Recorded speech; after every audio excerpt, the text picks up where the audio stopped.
الرحیم وقد يقال للجزئی معنى آخر وهو ما كان أخص تحت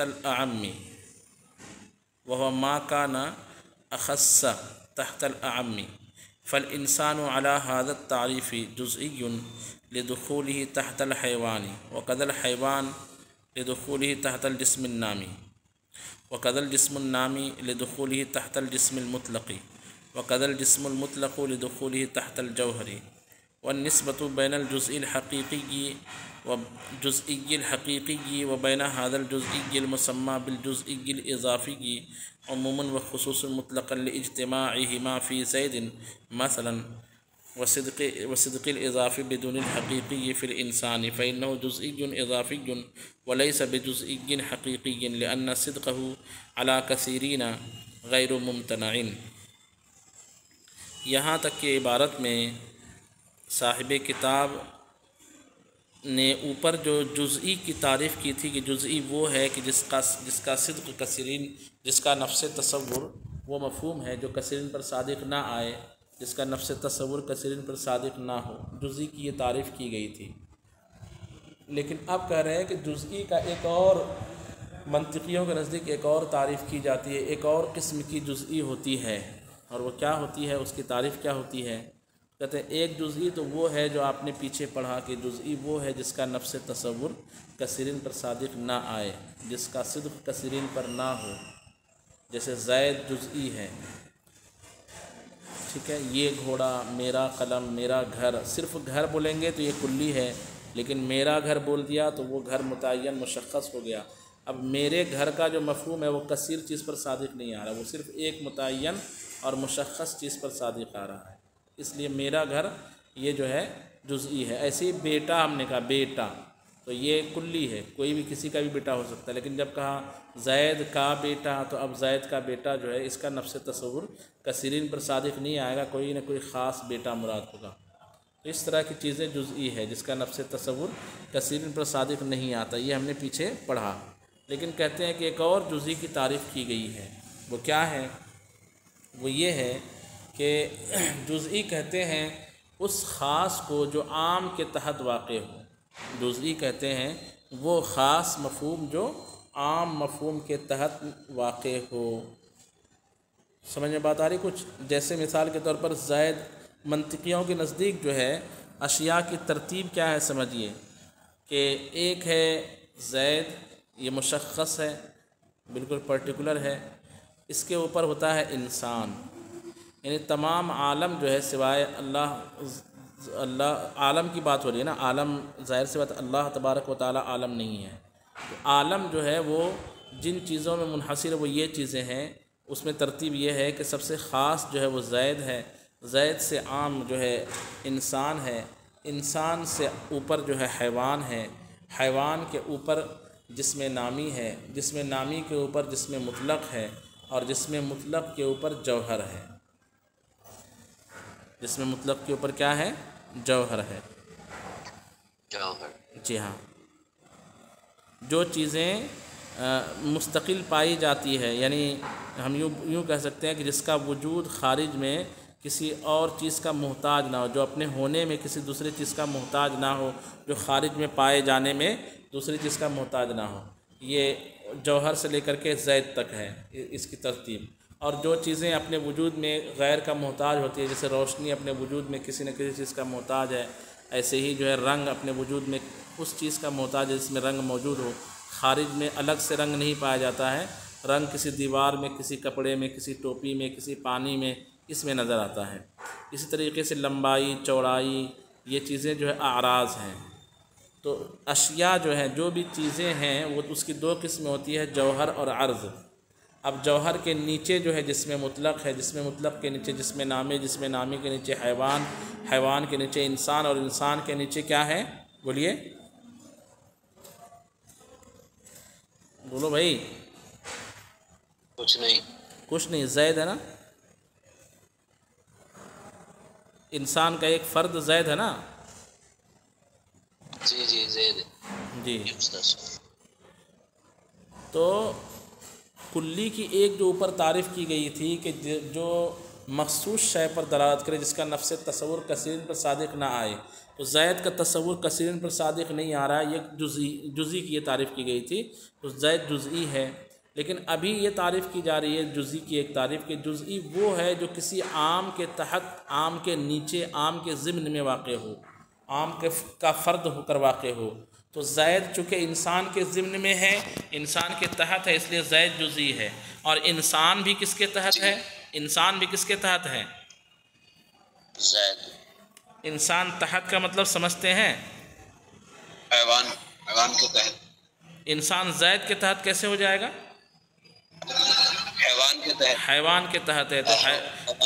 تو اس تعریف کی بنیاد پر کہ جزئی کہتے ہیں جو کسی عام کے تحت واقع ہو یا جو کسی کلی کے تحت واقع ہو، تو اس تعریف کے اعتبار سے انسان بھی جو ہے جزئی ہو جائے گا کیونکہ حیوان کے تحت ہے وہ، اور حیوان بھی جزئی ہو جائے گا۔ کیوں؟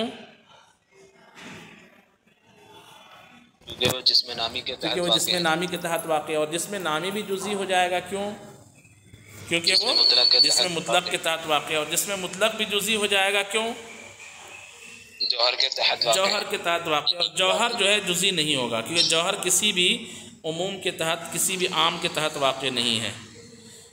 تو اس طرح کے جزئی کو، جس کی تعریف یہ کی گئی ہے کہ جزئی کہتے ہیں وہ جو کسی عام کے تحت واقع ہو، اس تعریف کے اعتبار سے زید بھی جزئی ہے اور انسان بھی جزئی، حیوان بھی جزئی، جسم نامی بھی جزئی، جسم مطلق بھی جزئی۔ اس جزئی کو کہا جاتا ہے جزئی اضافی۔ کیا کہا جاتا ہے؟ جزئی اضافی۔ اور وہ جو اوپر تعریف کی گئی کہ جزئی وہ ہے جس کا نفس تصور کثیرین پر صادق آنے سے روکے، جس کا مفہوم جزئی وہ مفہوم ہے جو کثیرین پر صادق نہ آ سکے، یہ جو تعریف ہے یہ جزئی اس تعریف کے اعتبار سے جو جزئی جس کو جزئی کہا جاتا ہے اس کو نام دیتے ہیں جزئی حقیقی۔ کیا نام دیتے ہیں؟ جزئی حقیقی۔ تو جزئی دو طرح کی ہو گئی، ایک جزئی اضافی اور ایک جزئی حقیقی۔ جزئی اضافی کا مطلب ہوگا وہ جزئی جو کسی عام کے تحت، وہ مفہوم جو کسی عام مفہوم کے تحت داخل ہو، اس کے نیچے واقع ہو۔ اور جزئی حقیقی کا مطلب ہوگا وہ مفہوم جو کثیرین پر صادق نہ آ سکے۔ تو زید کے بارے میں اگر بات کی جائے تو زید جو ہے جزئی حقیقی بھی ہے اور جزئی اضافی بھی ہے کہ نہیں؟ زید جو ہے جزئی حقیقی بھی ہے، کیوں؟ کیونکہ اس کا نفس تصور کثیرن پر صادق نہیں آ رہا ہے، ٹھیک ہے؟ اور زید جزئی اضافی بھی ہے کیونکہ وہ انسان کے تحت واقع ہے۔ تو زید میں دونوں باتیں پائی جا رہی ہے، جزئی حقیقی بھی ہے، جزئی اضافی بھی ہے۔ لیکن انسان جو ہے، مدینہ اس کو بند کریے، انسان جو ہے وہ جزئی حقیقی نہیں ہے، جزئی اضافی ہے۔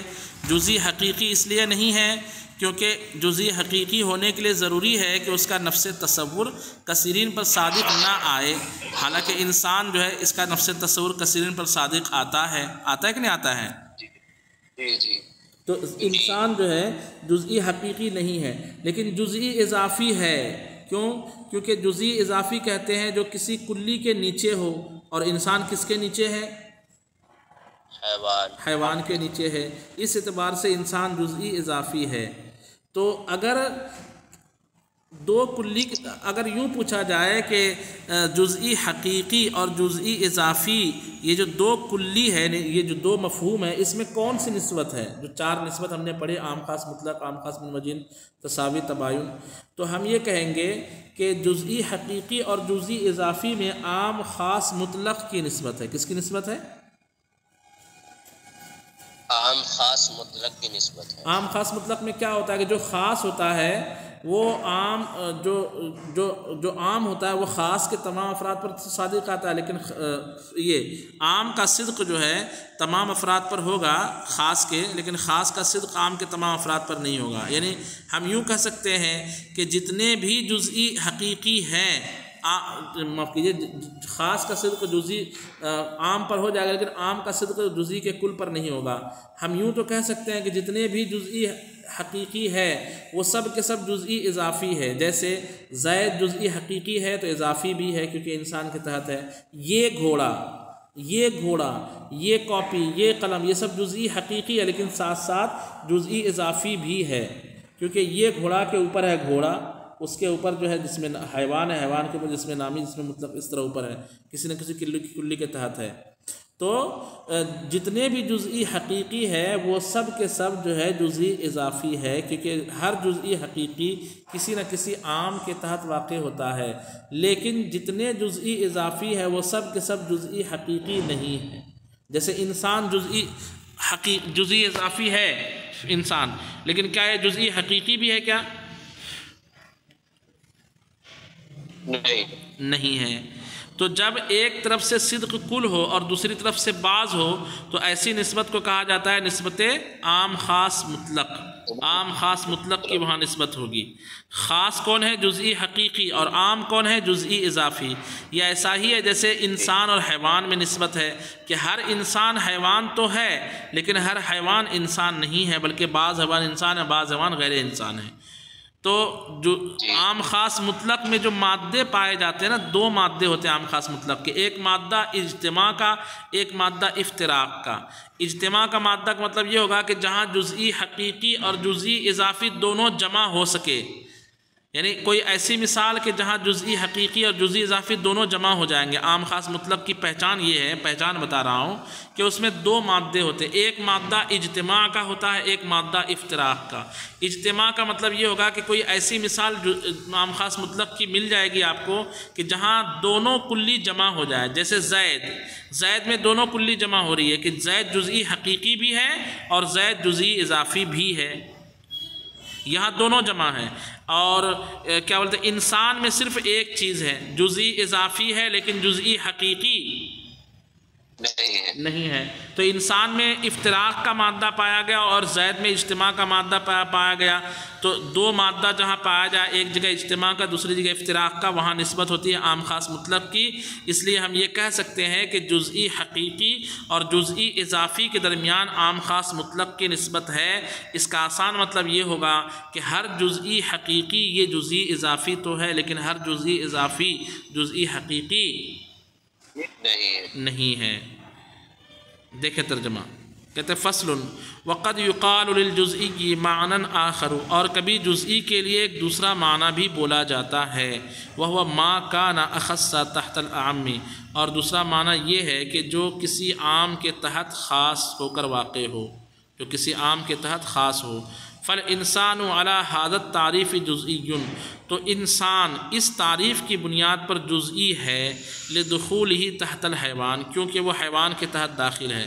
وقد الحیوان، اور ایسے ہی حیوان بھی جزئی ہے، لدخولہ تحت الجسم النامی، کیونکہ وہ جسم نامی کے تحت داخل ہے. وقد الجسم النامی لدخولہ تحت الجسم المطلق، اور ایسے ہی جسم نامی جسم مطلق کے تحت داخل ہونے کی وجہ سے. وقد الجسم المطلق لدخولہ تحت الجوہر، اور ایسے ہی جسم مطلق بھی جزئی ہے اس کے جوہر کے تحت داخل ہونے کی وجہ سے.